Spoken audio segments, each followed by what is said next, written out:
नमस्कार दोस्तों, आप देख रहे हैं ट्रेड विद मिस्टर ए, जहां मिलती है सबसे तेज और ऑथेंटिक मार्केट अपडेट्स। चलिए शुरू करते हैं एक धमाकेदार अपडेट के साथ जो आया है अमेरिका से। और हाँ, इसमें चाइना भी है, डोनाल्ड ट्रंप भी और एक वार्निंग भी, तो बने रहिए अंत तक। यूएस प्रेसिडेंट डोनाल्ड ट्रंप ने ओवल ऑफिस में मीडिया से बात करते हुए कहा है कि अमेरिका के पास ऐसे कार्ड्स हैं जो अगर हमने खेले तो चाइना तबाह हो जाएगा। जी हाँ, यह उन्होंने खुद कहा। ट्रंप ने यह भी कहा कि वह ये कार्ड्स खेलना नहीं चाहते क्योंकि वह चाइना के साथ एक ग्रेट रिलेशनशिप बनाना चाहते हैं। और ट्रंप ने एक और बड़ा मुद्दा उठाया, रेयर अर्थ मैग्नेट्स। उनका कहना है कि अगर चाइना ने सप्लाई बंद की तो यूएस को 200% तक टैरिफ लगाना पड़ेगा।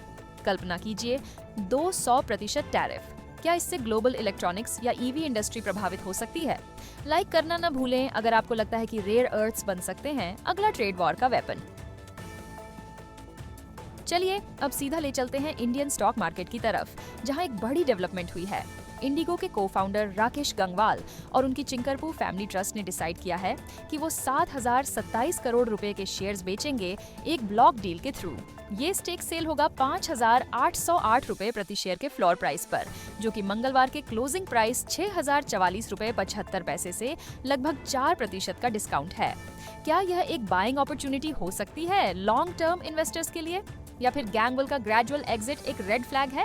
अपना ओपिनियन कमेंट्स में लिखना ना भूलें। और हाँ, एक और अपडेट, सेलर्स ने अब अग्री किया है एक 150 दिनों के लॉकअप पीरियड पर। मतलब अगली सेल अब इतनी जल्दी नहीं होगी। आगे बढ़ने से पहले अगर आप अभी तक हमारे चैनल को सब्सक्राइब नहीं किए हैं तो जल्दी से सब्सक्राइब कर लें ताकि आप कोई भी अपडेट मिस न करें। आगे देखते हैं कल की मार्केट की क्लोजिंग। ग्लोबल टेंशन्स और नए यूएस टैरिफ्स का असर भारत के स्टॉक मार्केट पर भी देखने को मिला है। आज का दिन इन्वेस्टर्स के लिए काफी चुनौतीपूर्ण रहा। बीएसई सेंसेक्स लगभग 849 अंकों की गिरावट के साथ बंद हुआ 80,786 के स्तर पर। वहीं निफ्टी 50 भी 255 अंकों की गिरावट के साथ बंद हुआ 24,712 पर। ये दोनों इंडिसेस की पिछले 3 महीनों में सबसे बड़ी सिंगल डे फॉल है। प्रोटीन ई गॉव टेक्नोलॉजीज लिमिटेड ने एक मेगा कॉन्ट्रैक्ट जीत लिया है, और वो भी 1,160 करोड़ रुपयों का। जी हाँ, सही सुना आपने। कंपनी को यह बड़ा काम मिला है UIDAI यानी unique identification authority of India से। इस कॉन्ट्रैक्ट के तहत प्रोटीन ई गॉव अब 188 जिलों में आधार सेवा केंद्र यानी एस्क स्थापित करेगी और संचालित भी करेगी अगले 6 वर्षों तक। ये सेंटर्स प्रदान करेंगे सेवाएं जैसे कि आधार एनरोलमेंट, अपडेट्स, करेक्शंस, वो भी वॉक इन और अपॉइंटमेंट दोनों तरीकों से। तो दोस्तों, आप बताइए, क्या आपके सिटी में अब तक प्रॉपर आधार सेवा केंद्र है, या आप भी एक ऐसे सॉल्यूशन का इंतजार कर रहे थे? अगली खबर देखते हैं। मथूट फाइनेंस का हाउसिंग मार्केट में बड़ा दांव। मथूट फाइनेंस ने अपनी housing finance unit Muthoot home fine India limited में 200 करोड़ रुपए का पूंजी निवेश किया है। इस कोष का उपयोग कंपनी के संचालन को 250 से अधिक शहरों तक विस्तारित करने में किया जाएगा, और विजन होगा सरल, किफायती आवास को बढ़ावा देना, विशेष रूप से टियर 2 और 3 शहरों में। कंपनी का कहना है कि आने वाले 5 वर्षों में वह अपनी कुल प्रबंधनाधीन परिसंपत्तियां यानी AUM को 4 गुना तक बढ़ाने की योजना बना चुकी है। क्या आपको लगता है कि ऐसी NBFC लोगों को प्रथम बार होम बायर्स बनने में मदद कर रही हैं?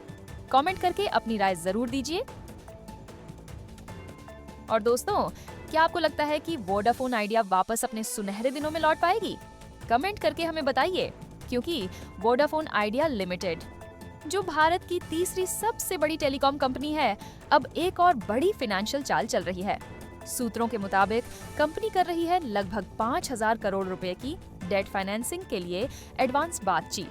ये फंड जुटाया जाएगा Vodafone idea telecom infrastructure limited के जरिए, जो कि इनकी एक सब्सिडियरी कंपनी है जिसमें कुछ टेलीकॉम इंफ्रास्ट्रक्चर और रिन्यूएबल एनर्जी से जुड़े एसेट्स शामिल हैं।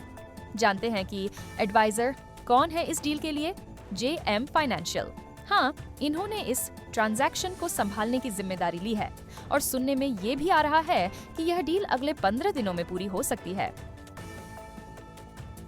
अब चलते हैं ऑटो सेक्टर की तरफ, जहां जापानीज ऑटोमोबाइल जायंट सुजुकी ने अनाउंस किया है एक massive investment of over 70,000 crore रुपए का भारत में। जी हाँ, सुजुकी मोटर कॉर्पोरेशन के प्रेसिडेंट तोशिहिरो सुजुकी ने कहा है कि अगले 5-6 सालों में यह इन्वेस्टमेंट भारत में किया जाएगा, मुख्य रूप से सस्टेनेबल ग्रीन मोबिलिटी में। उनका कहना है, हम एक मल्टी पावर ट्रेन स्ट्रेटेजी का इस्तेमाल करेंगे। Electric vehicles, strong hybrid, ethanol flex fuel और कंप्रेस्ड बायोगैस, सब कुछ उपयोग होगा कार्बन न्यूट्रलिटी अचीव करने के लिए। क्या यह भारत की ईवी जर्नी के लिए एक गेम चेंजर साबित हो सकता है? वैसे सुजुकी ने पीएम मोदी का भी धन्यवाद किया उनकी गुजरात में ओपन वेलकम के लिए और कहा कि उनका कमिटमेंट है विकसित भारत बनाने में कंट्रीब्यूट करने का। आगे बढ़ते हैं खबरों में। वारी एनर्जीज एलटीओ ने एक और बड़ा इंटरनेशनल ऑर्डर जीत लिया है। वारी एनर्जीज की होली ओन्ड सब्सिडियरी वारी सोलर अमेरिकाज को एक नया ऑर्डर मिला है, 452 मेगावाट का सौर मॉड्यूल्स का सप्लाई ऑर्डर, वो भी एक रिप्यूटेड अमेरिका आधारित डेवलपर और ऑपरेटर से जो यूटिलिटी स्केल सोलर और एनर्जी स्टोरेज प्रोजेक्ट्स में काम करता है।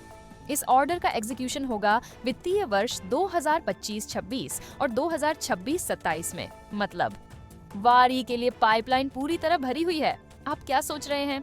क्या वारी के शेयर्स में अभी भी ग्रोथ बाकी है? कमेंट करके बताएं। और ये पहला बड़ा डील नहीं है। जून में कंपनी ने 540 मेगावाट का ऑर्डर फाइनलाइज किया था और हाल ही में 586 मेगावाट और 599 मेगावाट के डील्स भी साइन हो चुके हैं अमेरिकी डेवलपर्स के साथ। अब बात करते हैं एक और सोलर कंपनी की, विक्रम सोलर। आज इसका स्टॉक मार्केट में सबड्यूड डेब्यू देखने को मिला।